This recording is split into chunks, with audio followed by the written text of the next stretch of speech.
আমরা অনেক সময় দেখতে পাই যে ভগবানের শুদ্ধ ভক্তদেরও বিপদ হয়ে থাকে বা তারা অনেক কঠিন রোগে আক্রান্ত হন।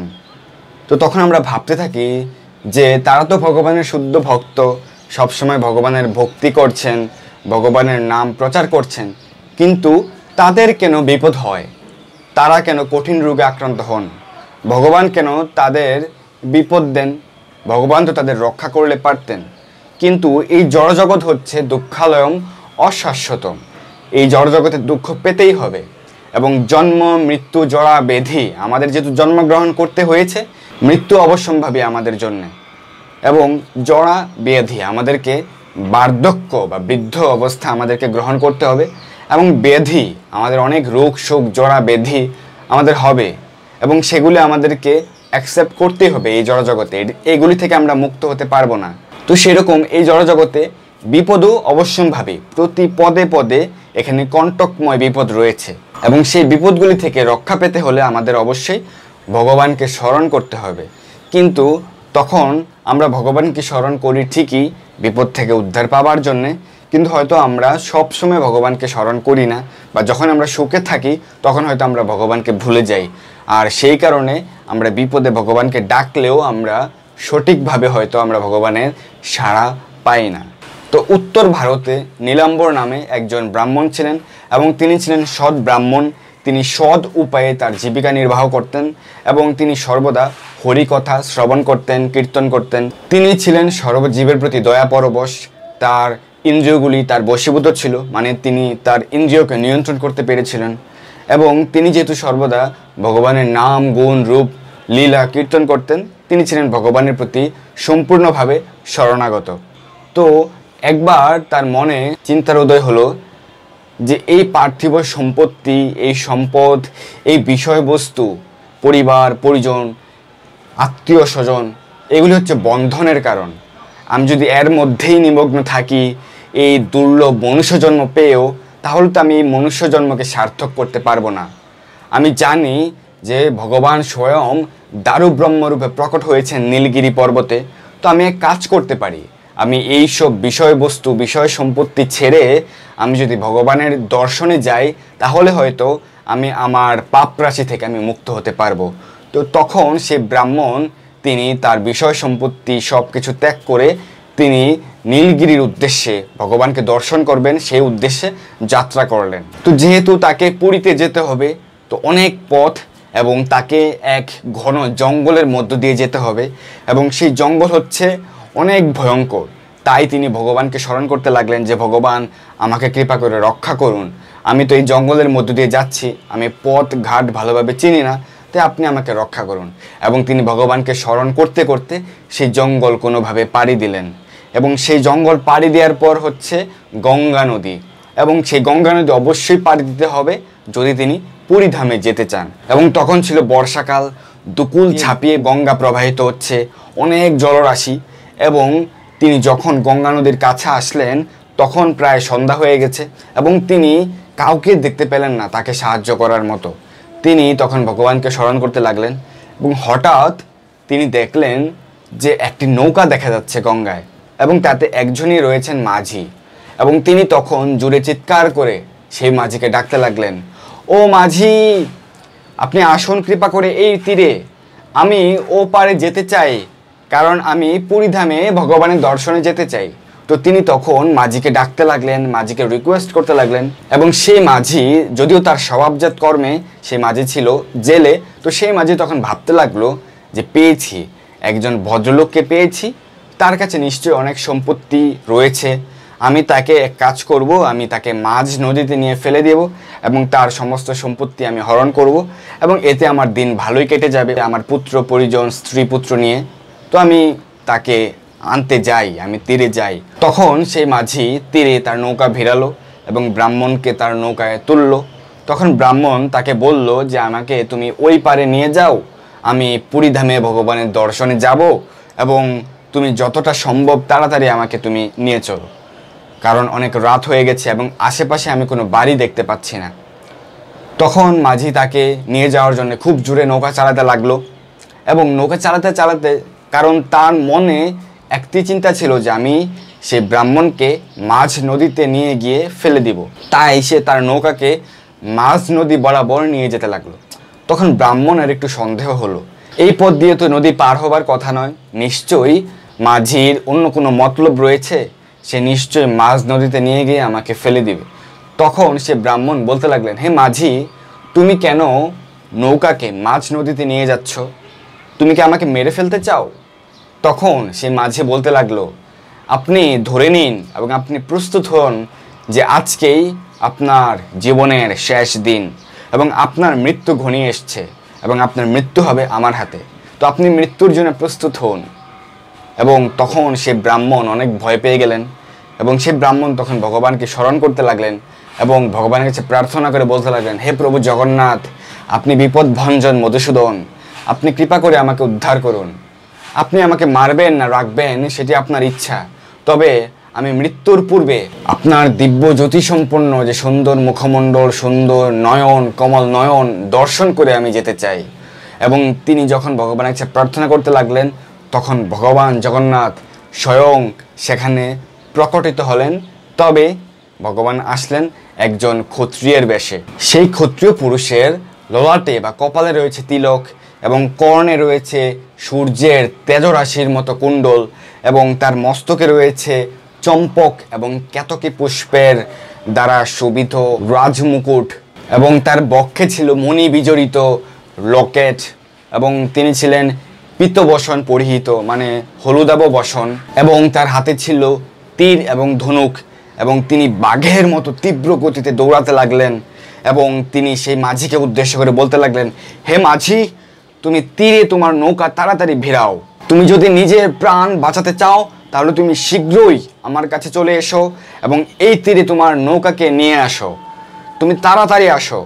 এবং সেই মাঝি তখন ভয় পেয়ে গেলেন এবং তার কাছে মনে হচ্ছিল যেন বজ্র কম্পের ন্যায় সেই ক্ষত্রিয় সেখানে আবির্ভূত হয়েছেন। এবং সে মাঝি তখন সেই তীরের দিকে নৌকা ভেড়াতে লাগলেন এবং সেই মাঝি তখন ভাবতে লাগলেন যে এই ব্রাহ্মণ অনেক সৌভাগ্যবান, নিশ্চয়ই ভগবান তাকে রক্ষা করার জন্য আবির্ভূত হয়েছেন, তাহলে তো আমার রক্ষে নেই, আমাকে হয়তো সেই ক্ষত্রিয় পুরুষ আমাকে মেরে ফেলবে যেহেতু তার হাতে রয়েছে তীর ধনুক। তো ভীত সন্ত্রস্ত হয়ে সেই মাঝি আস্তে আস্তে নৌকাকে বাইতে লাগলেন, কিন্তু সেই পার থেকে, সেই তীর থেকে সেই ক্ষত্রিয় পুরুষ একটি তীর নিক্ষেপ করলেন নৌকার উদ্দেশ্যে এবং সেই তীর সজোরে নৌকাকে বিদ্ধ করলো এবং সেই মাঝি ভয় পেয়ে গেলেন এবং ভয় পেয়ে তিনি দ্রুততর গতিতে তিনি নৌকাকে সেই তীরের উদ্দেশ্যে নিতে লাগলেন এবং সেই নৌকা যখন সেই তীরে ভিড়ল এবং নৌকা থেকে মাঝি এবং ব্রাহ্মণ দুজনে নামলেন এবং তখন সেই ক্ষত্রিয় পুরুষ মাঝিকে উদ্দেশ্য করে বলতে লাগলেন, হে মাঝি, তুমি মহামূর্খ, আজ থেকে তুমি তোমার অহংকার ত্যাগ করবে। তুমি এই বন দিয়ে চলে এসেছো কিন্তু তুমি আমার থেকে কোনো অনুমতি নেওনি, কারণ আমি হচ্ছি এই বনের পাহারাদার, আর তুমি আমার থেকে অনুমতি না নিয়ে চলে এসেছো এবং তুমি তো রাজার করও ঠিকমতো পরিশোধ করো না, তুমি রাজাকে কর না দিয়ে তুমি ফাঁকি দিয়ে যাচ্ছ, তুমি পালিয়ে বেড়াচ্ছ, আবার তুমি একজন ব্রাহ্মণকে মারার জন্যে, তার সম্পদ লুণ্ঠন করার জন্যে অভিপ্রায় করছো, তোমার তো সাহস কম না। এবং সেই ক্ষত্রিয় পুরুষ তখন শান্তভাবে তার গলার স্বর নামিয়ে তিনি সেই ব্রাহ্মণকে বলতে লাগলেন যে, হে ব্রাহ্মণ, রাজা আমাকে এই বনের পাহারাদার হিসেবে নিযুক্ত করেছেন, যাতে এই বনের সামনে দিয়ে যেসব মানুষ গমন করবে তাদের জন্য কোনো বিপদ না হয় বা তাদের বিপদে যেন আমি তাদের সাহায্য করতে পারি, সেই কারণে আমাকে নিযুক্ত করা হয়েছে। তো আপনি যেহেতু এই বনের মধ্য দিয়ে এসেছেন, এই নদী তীরে এসেছেন, আপনি তো আমাকে একটু জানিয়ে আসতে পারতেন, তাহলে হয়তো আমি আপনার সাথে সাথে থাকতে পারতাম। কিন্তু সে ব্রাহ্মণ তখন বলতে লাগলেন যে, আমি তো জানি না যে আপনাকে রাজা এখানে নিযুক্ত করেছেন বা আমি আপনাকে চিনিও না। যেহেতু সে ব্রাহ্মণ তখন বুঝতে পারেননি যে জগন্নাথ স্বয়ং এসেছেন সেই ক্ষত্রিয়ের বেশে, তো তিনি তখন সেই ক্ষত্রিয় পুরুষকে উদ্দেশ্য করে বলতে লাগলেন, চক্রধারী প্রভু জগন্নাথ হচ্ছেন আমার জীবন, আমার মন, আমার প্রাণ, আমার আত্মা। তো আমি জগন্নাথকে দর্শন করার জন্যই পুরী ধামের উদ্দেশ্যে যাচ্ছিলাম। তো আপনি যেহেতু এই বনের পাহারাদার, নিশ্চয়ই আপনি পথ ঘাট ভালোভাবে চেনেন, তো আপনি কৃপা করে আমাকে পথ দেখিয়ে দিন, আমি কিভাবে এই নদী পার হয়ে আমি কিভাবে পুরী ধামের উদ্দেশ্যে যাত্রা করতে পারি এবং সহজভাবে আমি যেন যেতে পারি। তখন সে ক্ষত্রিয় পুরুষ সে মাঝিকে বলতে লাগলেন যে, হে মাঝি, তুমি কোনো আর অসৎ উদ্দেশ্য বা অসৎ মনোবাঞ্ছা করবে না, তুমি এই সৎ ব্রাহ্মণকে নদীর অপর পারে পৌঁছে দাও এবং তাকে পুরী ধামের যে রাস্তা সে রাস্তা দেখিয়ে দাও। এবং সে মাঝি তখন ভীত সন্ত্রস্ত হয়ে সে ব্রাহ্মণকে নদী পার করে দিলেন এবং তারা যখন নদীর অপর পারে পৌঁছালেন তখন সে ব্রাহ্মণ নদীর অপর পারের দিকে আগের যে তীর থেকে তারা যাত্রা শুরু করেছিলেন সেই তীরের দিকে তাকালেন এবং তাকিয়ে তিনি সেই ক্ষত্রিয় বেশধারী পুরুষকে তিনি আর দেখতে পেলেন না। সেই ক্ষত্রিয় পুরুষ রূপে সেই ভগবান জগন্নাথ তখন অন্তর্হিত হলেন এবং তখন সেই ব্রাহ্মণ পুরীধামের উদ্দেশ্যে যাত্রা করলেন এবং সেই যাত্রাতে তার অনেক দিন সময় লেগেছিল এবং তিনি যেদিন পুরীধামে এসে পৌঁছেছিলেন ঘটনাচক্রে সেদিন ছিল রথ যাত্রা এবং ভগবান জগন্নাথ, বলদেব এবং সুভদ্রা মহারানী তাদের নিজ নিজ রথে আরোহণ করলেন, অর্থাৎ নন্দীঘোষ, তালধ্বজ এবং দর্পদলন এই রথে তারা আরোহণ করলেন এবং রাজপথে তখন লক্ষ লক্ষ ভক্তের সমাগম হলো এবং মৃদঙ্গ, খোল, করতাল, কাসরের ধ্বনিতে আকাশ বাতাস মুখরিত হয়ে উঠল এবং সকল ভক্তরা তখন ভগবান জগন্নাথের নাম গুণ কীর্তন করছেন এবং নৃত্য করছেন, সকলে আনন্দে উদ্বেলিত হয়ে উঠেছেন এবং সেই ব্রাহ্মণ তখন ভগবানকে দর্শন করে সাষ্টাঙ্গে প্রণতি নিবেদন করলেন এবং তিনি ভগবানের মুখমণ্ডলের দিকে তাকিয়ে তিনি ভগবানের এই সুন্দর রূপ তিনি দর্শন করতে লাগলেন এবং তিনি ভগবানের কাছে প্রার্থনা করতে লাগলেন, হে ভগবান জগন্নাথ, আপনি অনেক কৃপালু, আপনি ভক্তবৎসল, আপনি আমাকে কৃপা করে আমার সকল বিপদ থেকে আপনি আমাকে রক্ষা করে আপনি আমাকে এখানে নিয়ে এসেছেন। আপনার এই সুন্দর মুখমণ্ডল দর্শন করে আমার এখানে আসা সার্থক হয়েছে। তবে আমার একটা অভিলাষ রয়েছে, আমি যেন মৃত্যুর আগ পর্যন্ত আপনার এই সুন্দর মুখমণ্ডল দর্শন করতে পারি এবং আপনার চরণে আমি যেন থাকতে পারি। আপনি কৃপা করে আমার এই মনোবাঞ্ছা পূর্ণ করুন। এবং সে ব্রাহ্মণ তখন ভগবানকে দর্শন করতে করতে, ভগবানের চরণে ধ্যান করতে করতে তিনি তার দেহ ত্যাগ করলেন এবং তিনি ভগবানের ধামে ফিরে গেলেন। তো আমরা জগন্নাথের এই সুন্দর লীলাটি থেকে যেটি বুঝতে পারি সেটি হচ্ছে যে ভগবান তিনি হচ্ছেন ভক্তের ভগবান, তিনি ভক্তের রক্ষাকারী, তিনি ভক্তের রক্ষক, তিনি ভক্তের মনোবাঞ্ছা সর্বদা পূর্ণ করেন।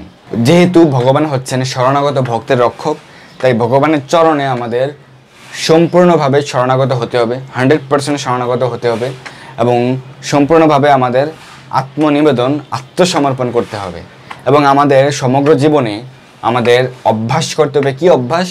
যেন আমরা ভগবানের নাম গুণ কীর্তন করতে পারি, সর্বদা হরিনাম করতে পারি এবং সর্বজীবের প্রতি দয়া পরবশ হতে পারি, যেটি সে ব্রাহ্মণের ছিল।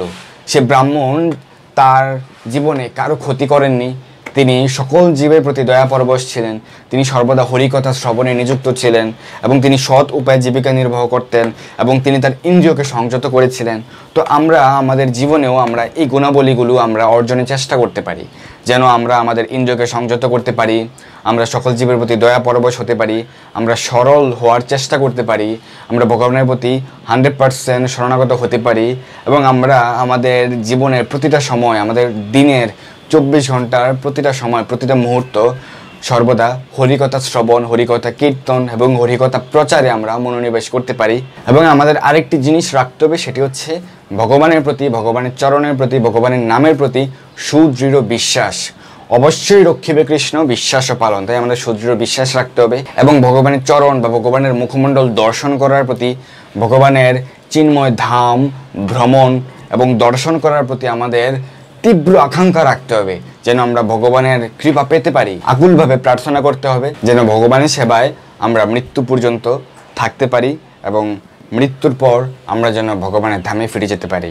সেইভাবে আমাদের মৃত্যুর জন্য প্রস্তুত হওয়া উচিত। তো সেই কারণে ভগবান তার ভক্তদের বিপদ থেকে উদ্ধার করেন, কারণ তার ভক্তরা সমস্ত জীবের প্রতি দয়া পরবশ, তার ভক্তরা সরল, তার ভক্তরা তার প্রতি 100% আত্মসমর্পণ করেছেন, তার প্রতি 100% মনোনিবেশ করেছেন এবং তার ভক্তরা সর্বদা তার নাম রূপ গুণ লীলা শ্রবণ করেন, সর্বদা হরিকথা শ্রবণ করেন, কীর্তন করেন, প্রচার করেন এবং তার ভক্তরা তাদের ইন্দ্রিয়কে বশীভূত করতে পেরেছেন এবং তার ভক্তরা সর্ববেগ কাম, ক্রোধ, লোভ, মোহ, মদ, মাৎসর্য এইসব ব্যাগকে দমন করতে পারেন এবং তার ভক্তরা সকল জীবের প্রতি দয়া পরবশ হয়ে সকল জীবের মাঝে হরিকথা প্রচার করেন, যেন সকল জীব উদ্ধারপ্রাপ্ত হয়ে ভগবানের ধামে ফিরে যেতে পারেন।